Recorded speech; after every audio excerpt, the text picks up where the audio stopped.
Assalamualaikum warahmatullahi wabarakatuh. Halo, bagaimana kabar kalian? Semoga tetap sehat selalu ya. Pada kesempatan kali ini, kita masih belajar mengenai tema 9, Kayanya Negeriku, dengan mata pelajaran IPS. Dan materinya adalah tentang sumber daya alam. Simak videonya dengan baik ya, karena seperti biasa, di akhir video nanti akan ada beberapa tugas yang perlu kalian kerjakan. Sub-sub materi yang akan kita pelajari pada hari ini yaitu mengenai hubungan sumber daya alam dengan kegiatan ekonomi, jenis-jenis sumber daya alam, pemanfaatan sumber daya alam, dampak perubahan lingkungan, serta usaha pelestarian lingkungan. Siapkan diri kalian untuk menerima ilmu yang baru.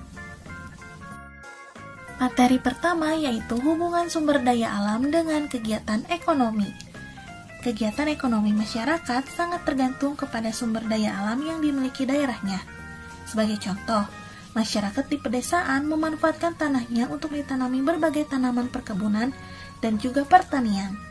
Sebaliknya, dengan masyarakat di daerah pesisir pantai, sebagian besar kegiatan ekonominya mengandalkan hasil perikanan laut. Berikut ini beberapa kegiatan ekonomi masyarakat yang tergantung kepada sumber daya alamnya. Pertama yaitu masyarakat di daerah pantai. Pantai merupakan batas temu antara daratan dengan lautan. Pantai menyuguhkan pemandangan yang sangat indah. Pantai menjadi sumber daya alam yang berharga bagi Indonesia. Indonesia memiliki banyak pantai yang terbentang dari Sabang sampai Merauke. Kegiatan ekonomi masyarakat di daerah pantai adalah nelayan, pengembang sektor pariwisata, pengembang sektor penginapan, dan juga pemandu wisata. Kedua yaitu masyarakat di daerah laut. Potensi perikanan laut Indonesia sangatlah besar. Hal ini karena sebagian besar wilayah Indonesia adalah lautan. Laut memiliki banyak potensi. Kita bisa memanfaatkan berbagai hasil laut seperti ikan, mutiara, kerang, kepiting, udang, teripang, dan rumput laut. Contoh kegiatan ekonomi masyarakat di daerah laut yaitu pengeboran sumber energi minyak bumi, nelayan, dan juga wisata bahari. Ketiga adalah masyarakat di daerah sungai. Sungai merupakan lingkungan alam yang sangat penting. Bagi sebagian orang, sungai dipergunakan sebagai sumber air bagi kehidupan. Namun, bagi sebagian orang yang lain, sungai juga digunakan sebagai sumber pengairan bagi pertaniannya. Sungai yang dibendung dapat dialiri ke sawah-sawah. Kegiatan ekonomi masyarakat daerah sungai yaitu jalur transportasi masyarakat serta pasar terapung. Pasar terapung ini dapat kalian jumpai di Sungai Barito, Banjarmasin. Di sana terkenal dengan pasar terapungnya. Keempat yaitu masyarakat daerah dataran tinggi. Dataran tinggi merupakan wilayah datar yang memiliki ketinggian lebih dari 400 meter di atas permukaan laut. Daerah dataran tinggi baik untuk menanam sayuran dan buah-buahan. Aktivitas kegiatan ekonomi masyarakat di daerah dataran tinggi yaitu pertanian dan pengembangan sektor pariwisata. Kelima adalah masyarakat daerah dataran rendah. Daerah dataran rendah merupakan bagian dari daratan yang memiliki ketinggian antara 0 sampai 200 meter di atas permukaan air laut.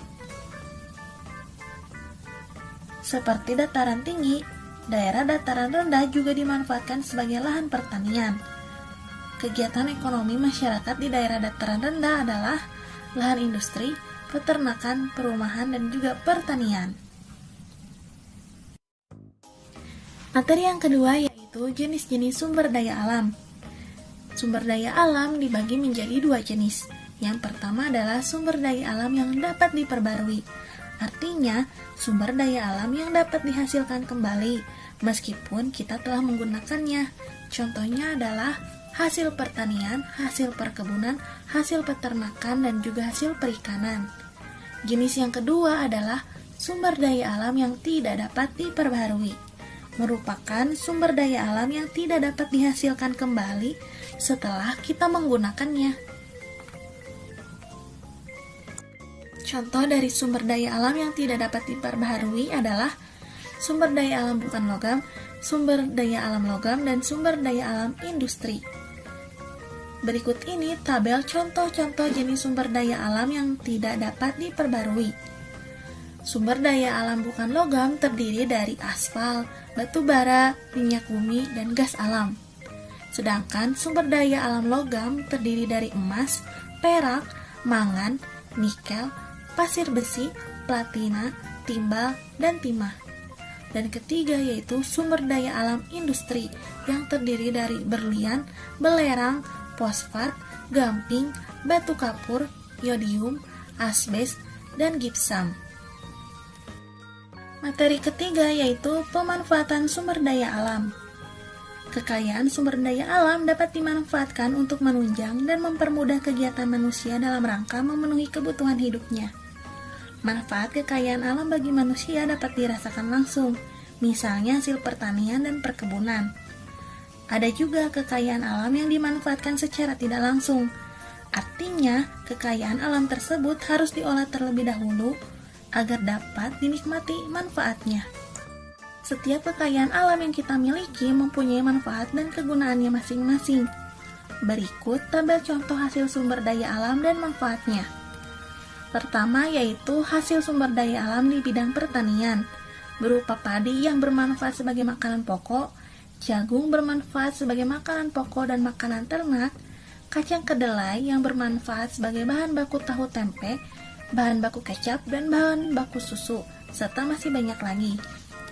Bidang kedua yaitu hasil perkebunan, contohnya adalah kelapa sawit, yang dapat dimanfaatkan sebagai bahan baku minyak goreng dan margarin, karet yang dapat dimanfaatkan sebagai bahan membuat ban, tebu yang dapat dimanfaatkan sebagai bahan baku gula pasir, dan kina yang dimanfaatkan sebagai obat malaria.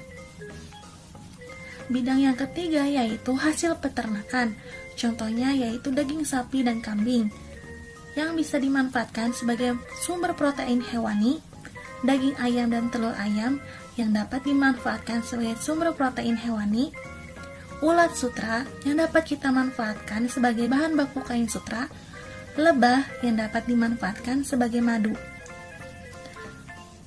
Keempat yaitu dalam bidang laut dan perikanan, contohnya adalah ikan yang dapat kita manfaatkan sebagai sumber protein hewani, rumput laut yang dapat kita manfaatkan sebagai obat, bahan makanan dan kosmetik, terumbu karang yang dapat kita manfaatkan sebagai wahana tempat rekreasi bawah laut, mutiara yang dapat kita manfaatkan sebagai bahan perhiasan. Kelima yaitu bidang tambang, contohnya adalah minyak bumi yang dapat kita manfaatkan sebagai bahan bakar kendaraan dan kompor.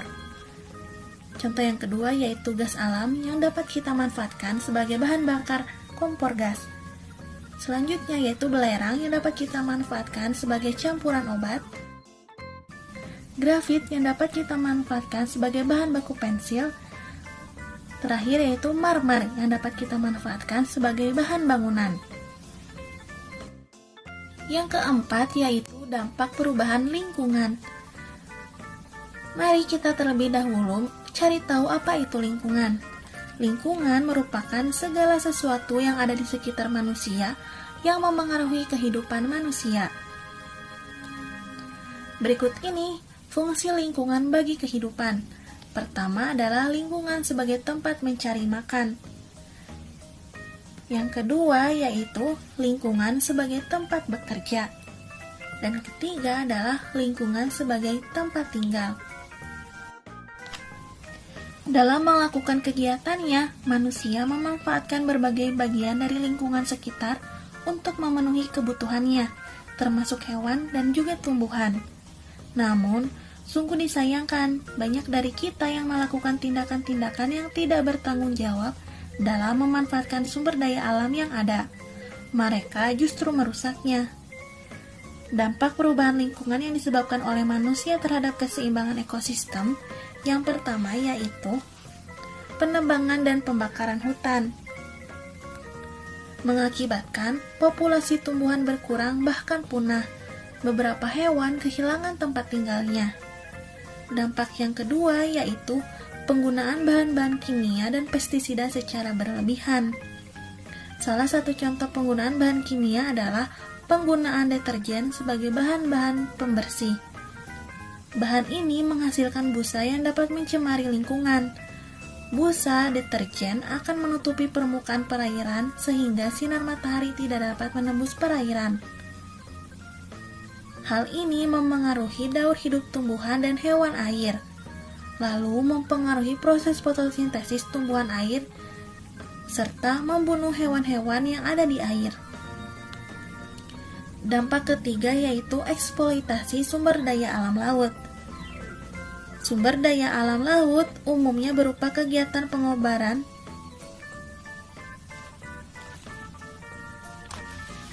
yang ketiga yaitu eksploitasi sumber daya laut.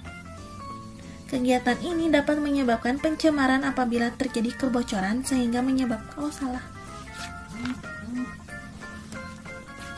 Ketiga yaitu eksploitasi sumber daya laut. Umumnya berupa kegiatan pengeboran minyak di laut. Kegiatan ini dapat menyebabkan pencemaran apabila terjadi kebocoran sehingga menyebabkan minyak mencemari laut. Selain itu, kegiatan ini juga mengganggu ekosistem laut dan daur hidup hewan serta tumbuhan laut. Dampak keempat yaitu penggunaan kendaraan bermotor. Dalam menjalankan kendaraan bermotor dibutuhkan bahan bakar baik bensin maupun solar. Namun, pembakaran bahan bakar tersebut menyebabkan polusi udara serta mengganggu keseimbangan ekosistem. Dampak yang kelima yaitu perburuan liar. Sebagian manusia gemar melakukan perburuan liar terhadap hewan dan tumbuhan dengan tujuan tertentu. Perburuan tersebut dapat mengakibatkan kelangkaan hewan dan juga tumbuhan, serta mengganggu keseimbangan ekosistem.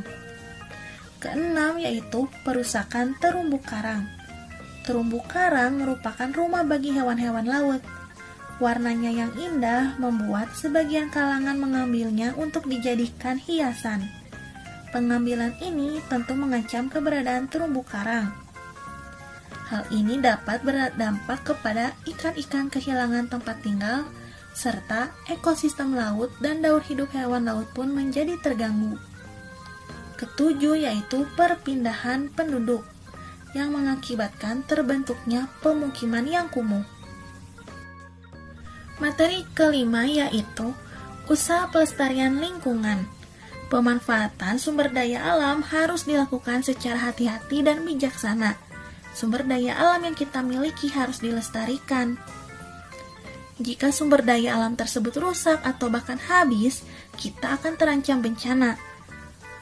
Berikut ini merupakan cara yang dapat kita lakukan untuk melestarikan lingkungan agar tetap lestari.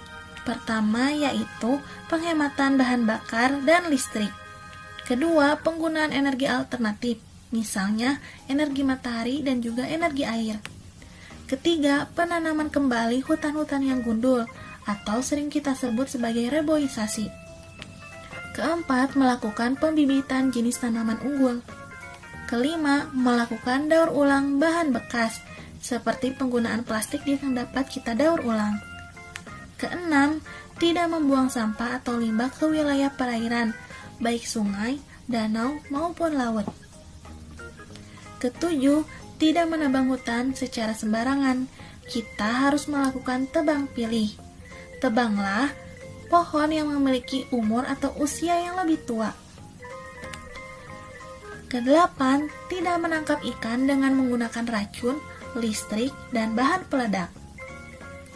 Semoga materi yang disampaikan pada hari ini dapat bermanfaat bagi kalian semua. Tiba saatnya pada pemberian tugas. Kerjakanlah tugas-tugas berikut dengan teliti. Kalian bisa meminta bantuan kepada orang tua ataupun saudara kalian dalam mengerjakan tugas tersebut.